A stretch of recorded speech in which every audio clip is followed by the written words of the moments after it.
Então, pessoal, vocês escutaram a história da galinha ruiva, certo?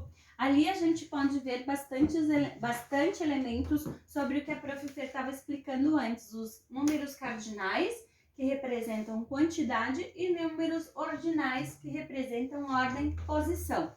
Por exemplo, se a Prof. Fer utilizar os números cardinais, eu posso estar utilizando, por exemplo, assim: quantos animais aparecem na história?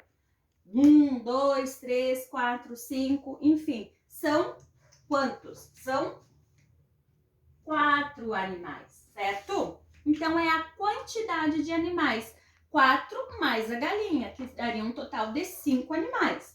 Mas se a Prof. Fer, por exemplo, utilizasse uma outra pergunta: em que posição se encontra o cão? O cão é o primeiro, é o segundo, é o terceiro. O que ele é? Ele é o segundo. Ele é o segundo a aparecer na história. Então, ele vem representado assim. Ele vem com o número 2, uma bolinha e um tracinho.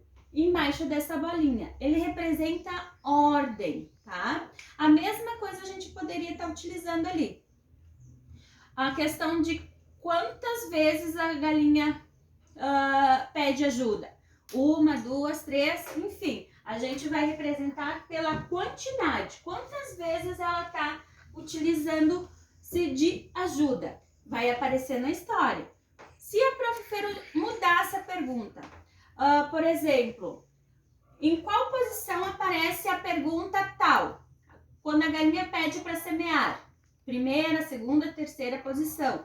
No nosso dia a dia, isso aqui a gente vê bem, a gente pode bem relatar na nossa sala de aula. Exemplo, pra gente aqui, números cardinais. O que a gente representa? Quantos alunos nós temos em sala de aula? 28, certo? Aqui onde diz números ordinais, ordem, posição. Em que posição o colega tal fica na fila? Primeiro, segundo, é o quinto, é o décimo. Por exemplo, a Prof. Fer é a primeira, porque a Prof. Fer é que leva o pessoal para aonde precisa ir. Então, a Prof. Fer é a primeira. Outro detalhe, aqui, quanto aos números ordinais, ordem e posição, a gente precisa prestar bastante atenção quanto se é masculino ou se é feminino. Se é menina, a gente usa primeira, segunda, terceira. Se for masculino, se for menino, a gente coloca sempre no masculino. Primeiro, segundo, terceiro. Por exemplo, o Arthur é o primeiro menino da chamada. Tô dando só um exemplo, tá? Não que ele seja o primeiro, mas eu tô colocando ele. Por exemplo, na turma da Prof. Ju, o Lorenzo é o 15º. Então, é menino, sempre colocando o masculino, enfatizando bem. Se é menina, a gente usa primeira, segunda, terceira.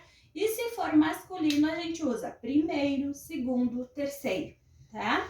Qualquer coisa também, a gente fica à disposição de vocês, quiserem entrar em contato com alguma dúvida. Espero que tenham gostado da história.